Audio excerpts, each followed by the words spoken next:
വിഷ്ണുശാലിനിയുടെ latest എപ്പിസോഡിൽ രാഘവൻ നായർ വീണ്ടും ഭക്ഷണം ചോദിക്കുമ്പോൾ ഇപ്പോഴല്ലേ കഴിച്ചതെന്ന് പറയുകയാണ്. അന്നേരം ഞാനൊന്നും കഴിച്ചില്ല എന്ന് പറയുമ്പോൾ വിശക്കുന്നുണ്ടോ എന്ന് ചോദിക്കുകയാണ്. അന്നേരം കുറച്ച് ചോറിട് കഴിക്കട്ടെ എന്ന് പറയുന്നുണ്ട്. അന്നേരം സത്യഭാമ മനസ്സിൽ കരുതുകയാണ്, രാഘവേട്ടൻ കുറച്ച് മുമ്പേ ചോറ് കഴിച്ചാണല്ലോ, ഇതിപ്പോൾ എന്താ പറ്റിയതെന്ന് പറഞ്ഞിട്ട് ഭാമ ആകെ വിഷമിച്ച് നിൽക്കുന്നുണ്ട്. ഇതേ സമയം അവിടെ സത്യഭാമയുടെ വീട്ടിലാണെങ്കിൽ രോഹിത് അങ്ങ് മദ്യപിച്ച് തുടങ്ങുന്നുണ്ട്. അന്നേരം സുസ്മിത വരുന്നുണ്ട്. നീ എന്തിനാ ഇങ്ങനെ വാരി വലിച്ചു കയറ്റുന്നത്, ഇതൊക്കെ ഇവിടെ തന്നെ ഇരിപ്പൂലേ, പതിയെ കുടിച്ചാൽ പോരെയും ചോദിക്കുമ്പോൾ, പിന്നെ എനിക്ക് അധികകാലം ആയുസ്സൊന്നുമില്ല, വിഷം കഴിക്കാനുള്ള പേടി കൊണ്ടാണ് ഇതിപ്പോൾ ഇങ്ങനെ കഴിക്കുന്നത്, ഇതൊക്കെ ആകുമ്പോൾ കുറേശ്ശെ അങ്ങ് തീരുമല്ലോ എന്ന് പറയുമ്പോൾ സുസ്മിതയ്ക്ക് പക്ഷേ രോഹിത്തിൻ്റെ ആ ഒരു രീതിയെ കണ്ടിട്ട് അകപ്പാടെ ദേഷ്യമൊക്കെ വരുന്നുണ്ട്. അന്നേരം ഇവിടെ ഇരുന്ന് കുടിച്ചാലല്ലേ നിൻ്റെ വേദോപദേശം കേൾക്കേണ്ട ആവശ്യമുള്ളൂ എന്ന് പറഞ്ഞിട്ട് ഒരു കുപ്പി എടുത്തുകൊണ്ട് രോഹിത് അങ്ങ് മുകളിൽ സ്റ്റെപ്പ് കയറാൻ പോവുകയാണ്. പക്ഷേ രോഹിത് അങ്ങ് ആടി ഉലഞ്ഞാണ് പോകുന്നത്. ഓരോ സ്റ്റെപ്പ് കയറും തോറും രോഹിത് തിരിച്ചിഞ്ഞ് താഴേക്ക് വരുന്നുണ്ട്. അന്നേരം സൂക്ഷിച്ച് എന്നിങ്ങനെ പറയുന്നുണ്ട്. അന്നേരം ഞാൻ കയറും, ഈ രോഹിത്തിനെ ആരും ഒന്നും പഠിപ്പിക്കേണ്ടെന്ന് പറയുമ്പോൾ സ്റ്റെപ്പ് കയറേണ്ടത് നീ അല്ലേ എന്ന് പറയുകയാണ്. അന്നേരം ഞാൻ കയറും എന്ന് പറഞ്ഞിട്ട് രോഹിത് വീണ്ടും ഓരോ സ്റ്റെപ്പ് കയറുന്നുണ്ട്. പക്ഷേ തിരിച്ച് അതേപോലെ ഇഞ്ഞ് വരികയാണ്. അവസാനം സുസ്മിത പോയി ഇങ്ങനെ പിടിക്കുന്നുണ്ട്. മര്യാദയ്ക്ക് സൂക്ഷിച്ച് നോക്ക് കയറുമെന്നും പറഞ്ഞിട്ട് രോഹിത്തിനെ കയറാനായിട്ട് സുസ്മിത സഹായിക്കുന്നുണ്ട്. ഈ സമയത്താണ് പപ്പിയും കൂട്ടിക്കൊണ്ട് ശ്യാമ പുറത്തെവിടെ പോയിട്ട് ഇങ്ങനെ ഓട്ടോയിൽ വരുന്നത്. അന്നേരം രോഹിത്തിനെ ഇങ്ങനെ സുസ്മിത പിടിച്ചുകൊണ്ട് നിൽക്കുന്ന ആ സ്റ്റെപ്പിൽ ഇങ്ങനെ പിടിച്ചുകൊണ്ട് നിൽക്കുന്ന ആ സീൻ കണ്ടുകൊണ്ടാണ് ശ്യാമ വരുന്നത്. ശ്യാമയ്ക്കാണെങ്കിൽ ആകപ്പാട് ദേഷ്യമാവുന്നുണ്ട്. ഇനിയിപ്പോൾ എൻ്റെ ആവശ്യം ഇവിടെ ഇല്ലല്ലോ എന്ന് പറയുമ്പോൾ രോഹിത്തിനെ അങ്ങ് വിട്ടിട്ട് സുസ്മിത വരുന്നുണ്ട്. നീ കാര്യം അറിയാതെ സംസാരിക്കല്ലേ, അവൻ വീഴാൻ പോയപ്പോൾ ഞാൻ ഒന്ന് പിടിച്ചതാണെന്ന്. അന്നേരം ഇങ്ങനെ പിടിപ്പിച്ച് ഇങ്ങനത്തെ അവസ്ഥയിലാക്കിയത് നീ തന്നെയല്ലേ എന്നും പറഞ്ഞിട്ട് ശ്യാമ അങ്ങോട്ട് ദേഷ്യപ്പെടുകയാണ്. അന്നേരം സുസ്മിത ആണെങ്കിൽ ശ്യാമയെ വഴക്ക് പറയുന്നുണ്ട്. കൊച്ചും കുട്ടിയൊക്കെ ആയിട്ട് സ്വസ്ഥമായിട്ട് ജീവിച്ചു പോട്ടെ എന്ന് കരുതിയപ്പോൾ നീ തലേ കയറി നിരങ്ങുന്നോ, പിന്നെ ഞാനൊരു വാക്ക് പറഞ്ഞിരുന്നെങ്കിൽ നീ ഇവിടെ നിൽക്കില്ലായിരുന്നു എന്ന് പറയുമ്പോൾ സുസ്മിതയുടെ വഴക്ക് കേട്ടിട്ട് രോഹിത്തിനോട് രോഹിത് അന്നേരം സ്റ്റെപ്പിൽ ഇങ്ങനെ തലയും വെച്ചങ്ങ് ഇരുന്ന് കിടക്കുന്ന രീതിയിലങ്ങ് ഇരിക്കുകയാണ്. തുടർന്ന് പറയുന്നുണ്ട്, ഇതൊക്കെ ഇവളുടെയൊക്കെ വായിരിക്കുന്ന കേപ്പിനയ്ക്കാനാണ് എന്നെ ഇങ്ങോട്ടത്തേക്ക് വിളിച്ചു വരുത്തിയത്, രോഹിത്തെ പറയുമെന്നും പറഞ്ഞിട്ട് രോഹിത്തിനെ പിടിച്ച് കുലുക്കുന്നുണ്ട്. പക്ഷേ രോഹിത്തിന് ആകപ്പാടെ ഒരു ബോധവുമില്ല. അന്നേരം ഞാൻ ചത്തോന്നറിയാൻ വന്നതാണോ എന്ന് ചോദിക്കുമ്പോൾ അത് തന്നെയാണ്, അല്ലെങ്കിൽ കൊല്ലാൻ വേണ്ടി തന്നെയാണ് വന്നത്, കൂട്ടത്തിൽ പലരെയും എന്നിങ്ങനെ പറയുമ്പോൾ സുസ്മിതയെ നോക്കിയാണ് പറയുന്നത്. അന്നേരം സുസ്മിതയ്ക്ക് ദേഷ്യം വരുന്നുണ്ട്. ശ്യാമേ, നീ ആവശ്യമില്ലാത്ത പറയരുത്, മര്യാദയ്ക്ക് നിന്നാൽ നിനക്കും കൊച്ചിനും ഇവിടെ കഴിയാം, അല്ലെങ്കിൽ കുട്ടിയെ മട്ടിയൊക്കെ എടുത്ത് വെളിയിലാക്കും എന്ന് കേട്ടോടി എന്ന് പറഞ്ഞിട്ട് ശ്യാമയുടെ മുടിക്കിങ്ങനെ കുത്തിപ്പിടിക്കുകയാണ്. അന്നേരം ശ്യാമയ്ക്ക് വേദനിക്കുന്നുണ്ട്. തുടർന്ന് പപ്പിയാണെങ്കിൽ എൻ്റെ അമ്മ അങ്ങോട്ട് വിടുമെന്നും പറഞ്ഞ് സുസ്മിതയെ പിടിച്ചങ്ങ് തള്ളുന്നുണ്ട്.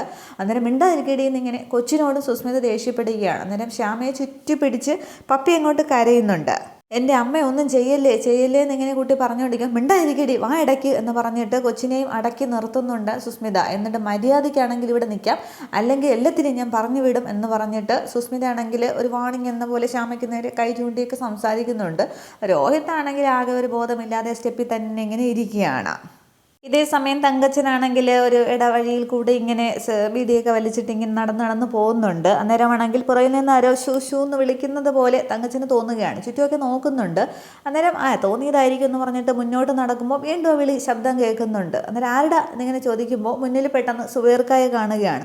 അന്നേരം എന്താ നീ ആരോടാ സംസാരിക്കുന്നതെന്ന് സുബൈർക്ക ചോദിക്കുമ്പോൾ, അല്ല ഈ സുബൈർക്ക എൻ്റെ പിന്നിൽ ആരോ ഉണ്ട് എന്നിങ്ങനെ പറയുമ്പോൾ, നിൻ്റെ പിന്നിൽ ആരാണ്, നീ ആർക്കെതിരെയെങ്കിലും എന്തെങ്കിലും പണി ഒപ്പിച്ച് വെച്ചിട്ടുണ്ടോ എന്ന് ചോദിക്കുമ്പോൾ, ഇല്ല ഞാനൊന്നും ഒപ്പിച്ചില്ല എന്ന് പറയുമ്പോൾ, വിഷ്ണുവിൻ്റെ വണ്ടിയിൽ സ്പിരിറ്റ് കടത്തിയത് അവനെ കൊടുക്കാനല്ലേ, അത് ആരുടെ കൊട്ടേഷനായിരുന്നു എന്നിങ്ങനെ ചോദിക്കുമ്പോൾ പിന്നെ തങ്കച്ചന് കാര്യം പിടികിട്ടുന്നുണ്ട്. അന്നേരം പറയുകയാണ്, പറയാനേ മനസ്സില്ല എന്നിങ്ങനെ തങ്കച്ചൻ പറയുന്നതും ആ ഒരു വിഷ്ണുവിൻ്റെ ഒരു ചവിട്ട് തങ്കച്ചൻ്റെ മുതുകത്ത് കൊള്ളുന്നതും ഒരുപോലെ ആയിരുന്നു.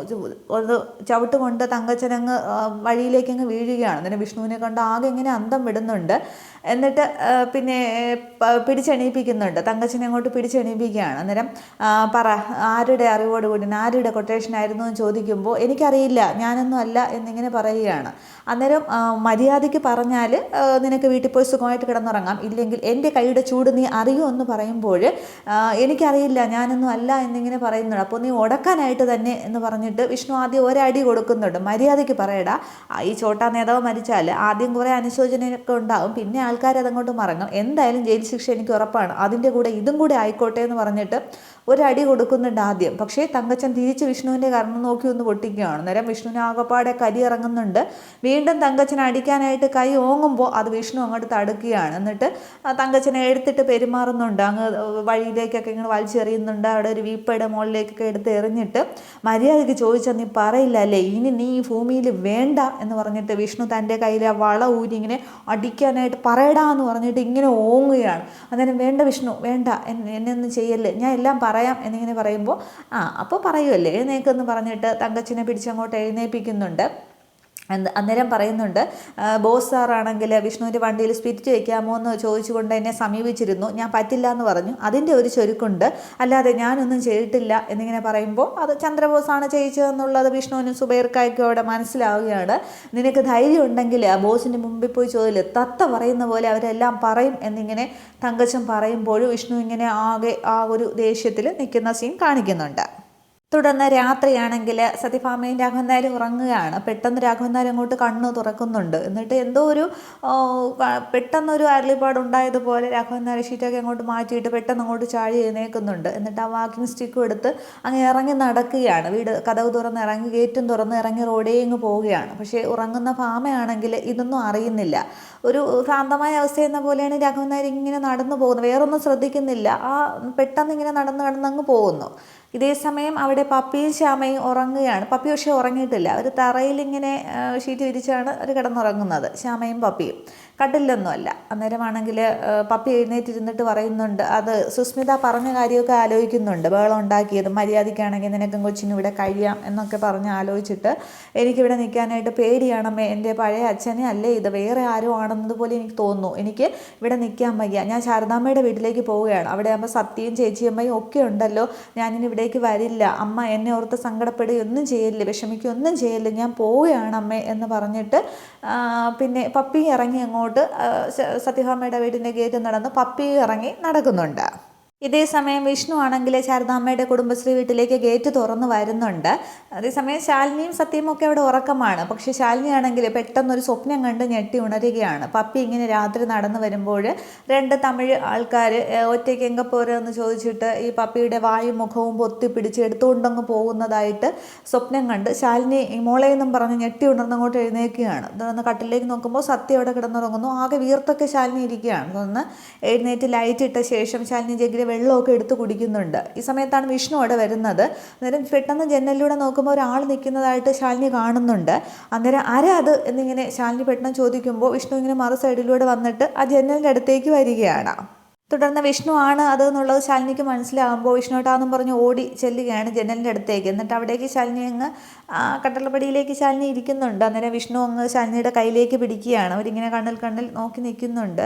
അന്നേരം എന്ത് കോലമായത് വിഷ്ണുട്ടാന്നിങ്ങനെ ചോദിക്കുമ്പോൾ അതിങ്ങനെ ഒളിച്ച് നടക്കുകയല്ലേ, അതിൻ്റെ ഒരിതാണ്. തൻ്റെ അവസ്ഥ എന്തുവാന്ന് ചോദിക്കുമ്പോൾ നിർബന്ധിത ലീവിലാണ്, സ്പിരിറ്റ് കടത്തുകാരൻ്റെ ഭാര്യയ്ക്ക് അന്വേഷണ ചുമതലയിൽ നിൽക്കാനായിട്ട് പാടില്ലല്ലോ എന്ന് പറഞ്ഞിട്ട് ശാലിനിക്ക് അങ്ങ് സങ്കടം വരുന്നുണ്ട്. വിഷ്ണുവിന് സങ്കടം വരികയാണ്. അന്നേരം വിഷ്ണുവിട്ട് എന്തെങ്കിലും കഴിച്ചോ, വാ ഞാൻ എന്തെങ്കിലും എടുത്ത് വയ്ക്കാമെന്ന് പറയുമ്പോൾ വേണ്ടാന്ന് പറഞ്ഞിട്ട് വിഷ്ണു ശാലിനിയുടെ കയ്യിലങ്ങ് പിടിക്കുകയാണ്.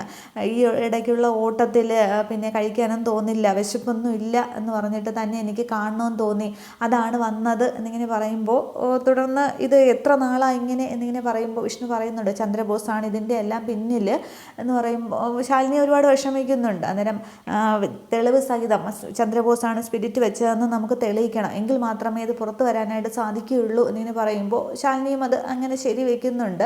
എന്നാലും വിഷ്ണുവേട്ടൻ ഞാൻ ആഹാരം എടുത്ത് വയ്ക്കാമെന്ന് പറഞ്ഞ് വീണ്ടും ശാലിനി പോകാൻ തുടങ്ങുമ്പോൾ വീണ്ടും വേണ്ട എന്ന് പറഞ്ഞിട്ട് ഇതിൻ്റെ ഇടയിലേ കഴിക്കാനൊന്നും ഇല്ല, പറ്റില്ല, വിശപ്പൊക്കെ പോയി എന്നിങ്ങനെ പറഞ്ഞ് അവരങ്ങനെ വീണ്ടും വിഷമിക്കുകയാണ്. തുടർന്ന് സത്യം ഇങ്ങനെ ജനൽ കൂടെ നോക്കുന്നുണ്ട്.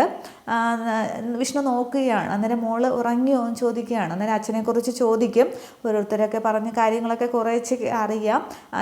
പിന്നെ അങ്ങ് ഉറങ്ങി എന്ന് പറഞ്ഞ് വിളിക്കണമെന്ന് ചോദിക്കുകയാണ്. ശാലിനി ചോദിക്കുന്നുണ്ട്. അന്നേരം വേണ്ട, ഈ ഒരവസ്ഥയിൽ അവളെ എനിക്ക് കാണണ്ട, ഇതൊക്കെ അങ്ങ് പ്രശ്നങ്ങളൊക്കെ ഒന്ന് അവളെന്നെ കാണണ്ട, പ്രശ്നങ്ങളൊക്കെ ഒന്ന് തീരട്ടെ എന്നിങ്ങനെ പറഞ്ഞിട്ട് ഞാൻ വെളിയിലേക്ക് വരാം വിഷ്ണുട്ടാന്നും പറഞ്ഞ് ശാലിനി അങ്ങോട്ട് എഴുന്നേക്കാൻ തുടങ്ങും. വേണ്ട, ഇതിപ്പോൾ ഒരു സിനിമയിലേക്ക് പോലെ മതിലിന് അപ്പുറമൊക്കെ കാണില്ലേ, അതുപോലെ നമുക്ക് ഈ ജനലിന് പുറത്ത് അപ്പുറമൊക്കെ കാണാം. തന്നെ ഒരു കാണണമെന്ന് തോന്നിയത് കൊണ്ടാണ് ഞാൻ ഇത്രയും ഒളിച്ചും പാത്തുമൊക്കെ വന്നത്.